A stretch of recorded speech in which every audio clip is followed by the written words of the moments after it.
Release the Kraken!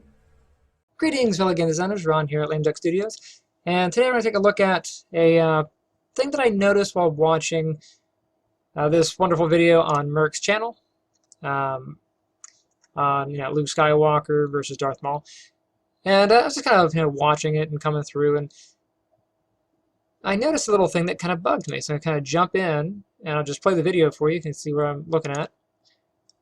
We have Luke here talking to Darth Maul, which is kind of neat. Spoiler warning if you haven't seen it. Okay, so I can scrub through here.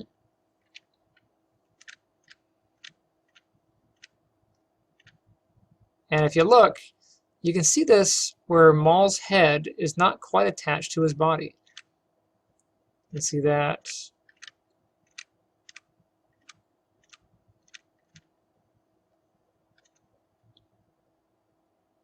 Like right there. Really good right here. You can see like the sky through there. As he turns, talking about this desolate place, you can see the hole in his neck there.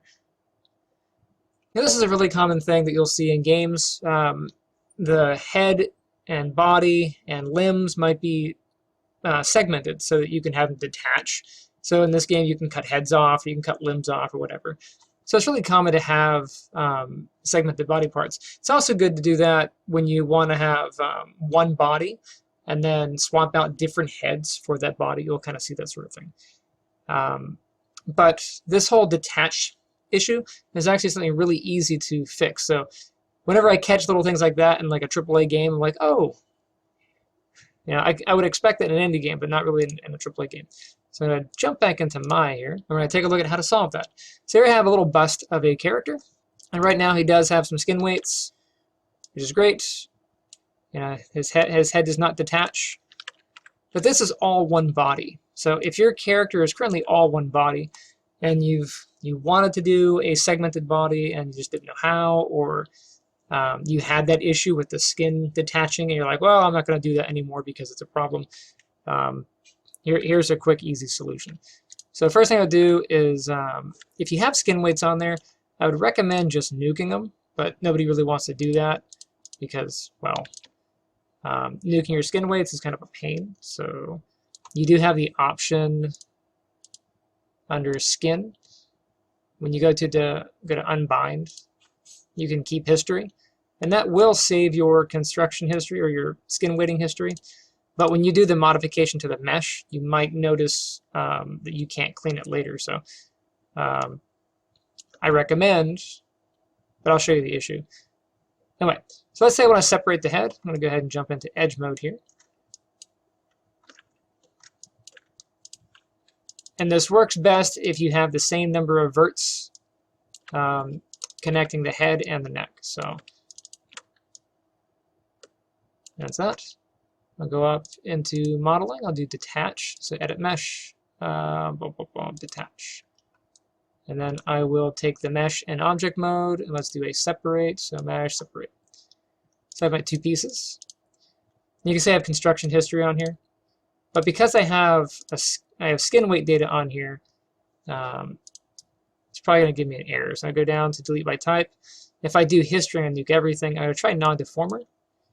And usually that works, but I've done too much damage to here, so it says I can't. So in this case, I have to nuke my history. So I'll just go ahead and I'll just clear it off. So just be prepared for that. You might have to lose your skin weighting data and do it again. So let's nuke history on both of those. And then I will rebind the mesh. So I'll grab this, grab the skin, and I will rebind. Make sure I have my settings here.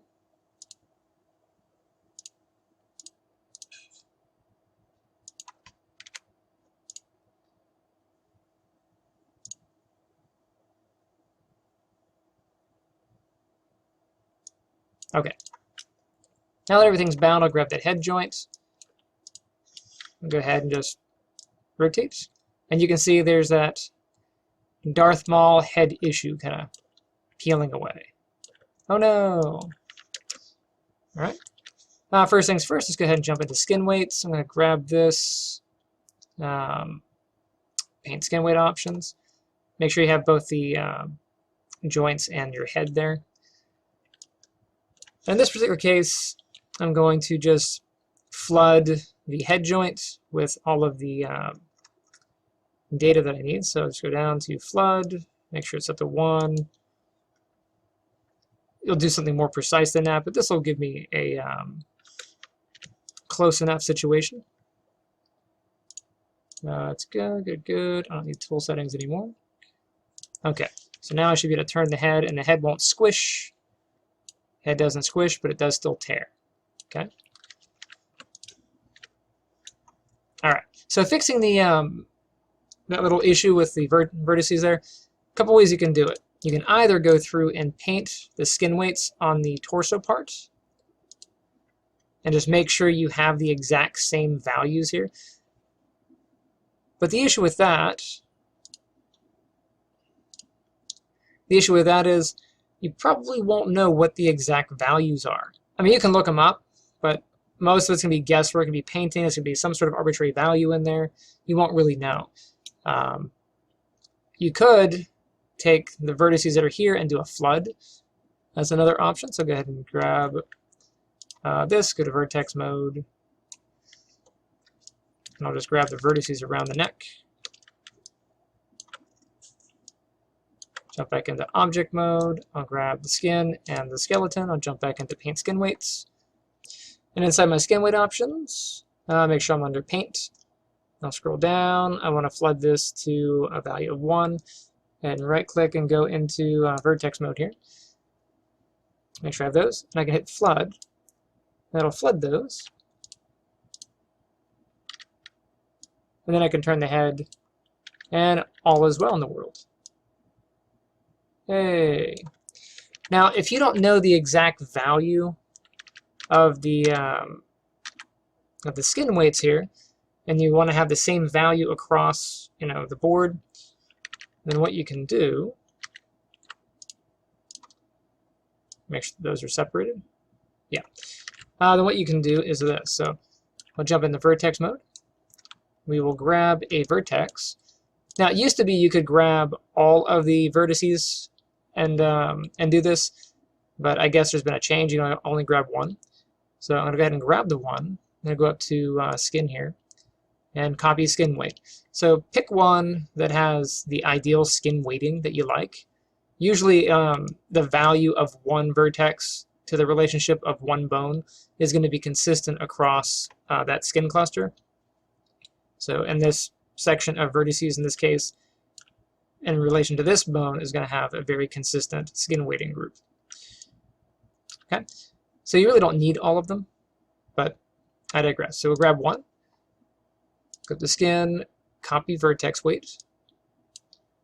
Then we're going to go down and grab the other skin. And then for this one, we're just going to go ahead and grab them all. So I'll go ahead and I'll just grab one, shift double click, and then skin, and then paste skin weights. Sorry, paste vertex weights. And that will do the same thing. So now whatever is stored on that group should be passed on. And everything is right in the world. So now you can have your segmented model, and it'll work for your neck or your shoulder, any of your other pieces that are separated. So I hope that helped you out. If you have any questions, let me know, and I shall see you next time. Hey guys, thanks for checking out my channel. Misty and I both thank you. If you enjoyed the video you just watched, make sure you hit that like button and subscribe. Also, if you want to support the channel, you can check out some of my books. I like to write, a bit of writer. You can check them out at brucebooks.com and see the works that I've done. I have 2 books out, but I'm working on book 3. That's where most of my time's going these days. Also into NFTs lately. I've created my own NFTs. I have little Rex here. We have the holidays going by. I know Valentine's Day just passed, but they're here. You can check out my Rarible page and all the amazing NFTs. You can also check out Stepdad Doge. We made a cryptocurrency. He's a bit of a meme, but that's kind of the point. The official white paper is out, so you can go ahead and check out the white paper and see what it's about, see who all's in it. You can see how the coin works, what the rules are. If you're into meme coins, it might be something you enjoy. Again, it is a meme project, so only invest if it's something you really want to do. But you can check out the tokenomics and all that stuff, exactly where the project is going, kind of the ideas behind it, and what I want to do with it. We also have official Step Day Doge merch, so if you're interested in that sort of thing, kind of grab some of that stuff. We also have Lame Duck Studio merch, which is available as well in the description. And we also have Step Day Doge NFTs for the fun of it. Of course, we have the holiday ones and the gotta have the floss going on in there. If you'd like to see what's going on in my daily life, you want to communicate with me on a regular basis, hit me up on Twitter, BruceRF1. You can see a lot of stuff that I do, my pets, stuff that I write about, NFTs, you ask gaming questions or whatever not. All that stuff really helps me out, and it helps me make more content for you. So, anyway, stay tuned, and I shall see you next time.